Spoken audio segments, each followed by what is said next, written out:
vacuum hanging time. So I'm going to go over how I do vacuum hanging in the 3 different variants. This is going to be applicable to both extenders and hanging, so that's why it's a separate video. So this is an ongoing series.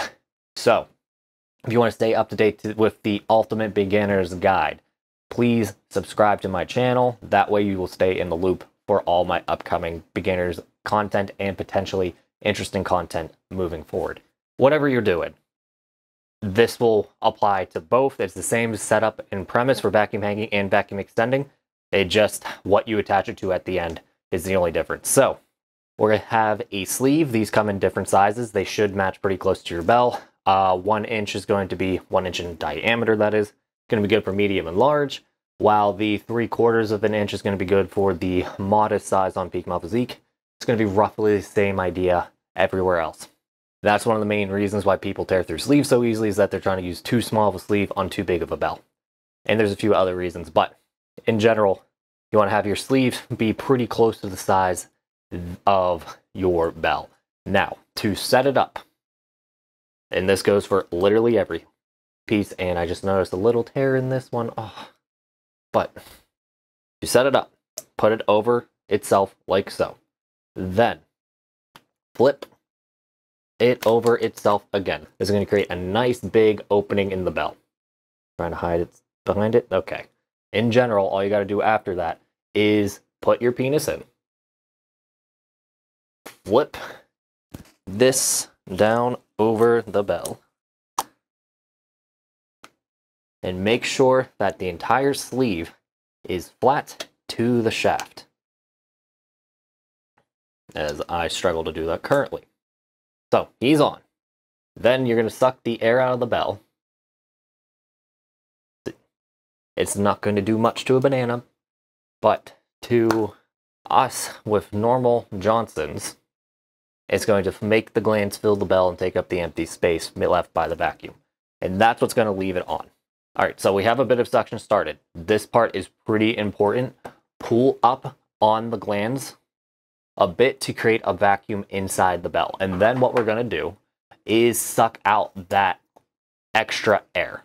And this then becomes the 0. So when we are under tension, the total pressure on the glands is a lot lower compared to when you did it. It's basically priming your glands for tension. Now, it's not always perfect. You will feel tension, particularly on things over 5 pounds.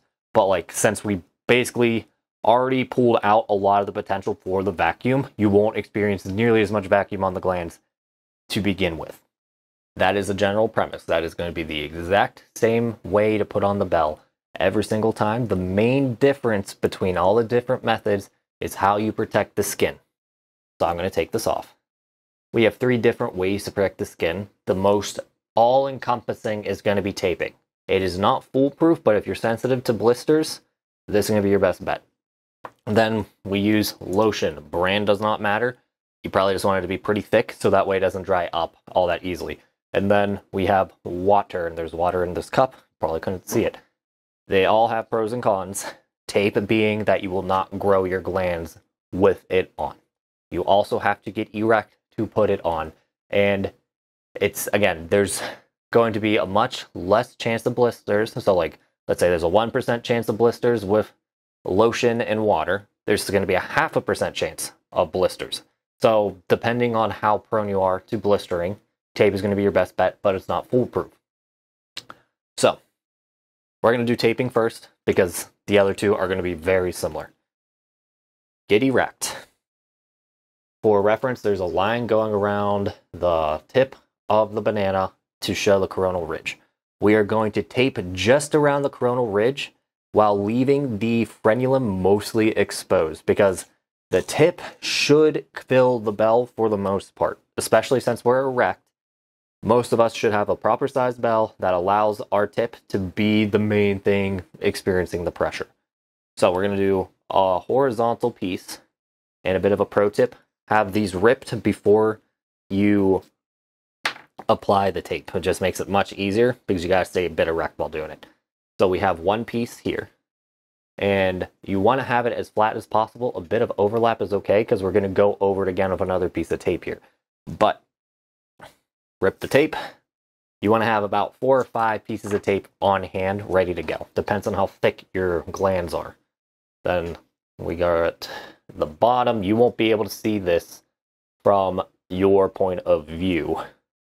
But we got it all the way around. Not many gaps. We're trying to stay on the coronal ridge as much as possible. Then for him, since he's a bit of a thinner individual in the glands, he's only going to need 2 tapes. The more plump your glands are, you'll probably need 3 pieces of tape. So we'll come across the top, tape over the side vertically. You do not need to get the entire length of the tape below it, just have it overlap. We're trying to make sure that there are no gaps between the skin and the tape because that allows room for blistering. Last piece. Now, I actually did a bit of a mistake here, and that's going to show you why you need 3 pieces of tape. So you see how there's a little gap at the tip? I can close it up with this, but for sake of completion of this video, we'll do 3 pieces. You don't want any skin on the glands showing. The frenulum you probably don't want to tape because it moves a lot more than your glands. Therefore, the tape is much harder to get off and much more painful to get off. So that's how I tape. Some people are way more intense in this and do multiple layers. If you're doing what I teach, more than likely you will not need that much coverage because we're not going to be using that much weight. To get it off, start from the bottom. Hot soapy water is best for this because it helps break down the tape. I only got lukewarm water right here. But the same idea. We want to get this nice and wet, particularly around the edges.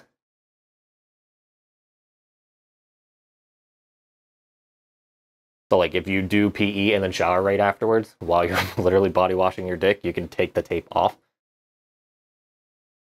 We're going to slowly find where the tape has an easy peel off point. And then we're going to slowly pull up the tape. If we get a lot of bite and stickiness and a bit of discomfort in general because it's like pulling off a Band-Aid, just put more water to help break down that adhesive. The slower you go and the longer you let the water sit, the more weak the adhesive gets. So, since it's a banana, I'm going to go relatively fast because it doesn't feel pain the same way we do. And it's already off the vine, so it doesn't really matter. But I just said plants have feelings, and that's a controversial take. Anyway. Alright, we got our raw glands. Now, what I normally do, or at least what I normally did until my glands got like ridiculously big, is I use the lotion method. Lotion is as simple as it sounds. You get thick lotion. You smother it all over the tip, leaving it nice and caked. You do not want to rub it in whatsoever. This is going to create like an oil barrier between you and the vacuum bell, and that's what's going to protect your skin. And since we are not limiting expansion, literally with physical barriers, we can get huge fucking glands over time. Now, we are going to pop this on, flip the sleeve down, and do the same thing as before. So this comes down, suck it out, create some tension between the bell and the tip to pull a minor vacuum, and then we're going to suck it out again to make this the new pressure 0. So when we, Jesus, a lot easier to do with 2 hands than 1, but that way, this is our new pressure 0. When we put weight on, it's going to be a lot less pressure on the glands when we do the double pull. Did I say pressure on the glands? I said pressure on the glands, right? You know what I mean, though. Now, water method, very similar to that. Except, you don't need to put it on the glands. You need to put just a small bit of water in the cup. So we'll just do... This is probably a bit too much. I always do a little bit too much for this demonstration. Banana in. You want to keep the sleeve, or try to put it on while it's upside down. That's where it's a little bit tricky. Much easier when the dick is attached than arbitrary like so. And he is on. All right, same idea. Pull out the vacuum. Since it's not a human penile tissue, it does not inflate all that well. But the water should go all the way to the tip. And that's going to create that barrier for friction.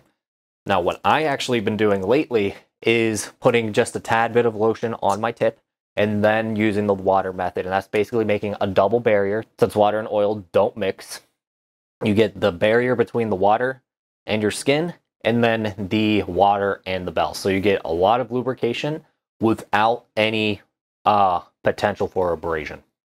Now, it depends on how water soluble your lotion is, but like for the most part, it's going to be pretty cut and dry.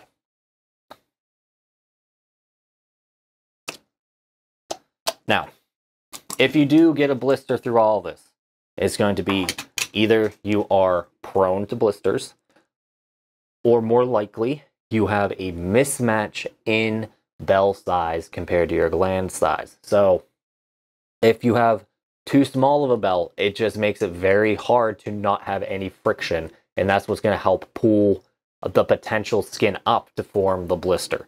Then if you have too big of a bell, it creates too much pressure, and you can then cause a blister that way, since there's just a lot more pressure. So having proper size equipment is pretty important. I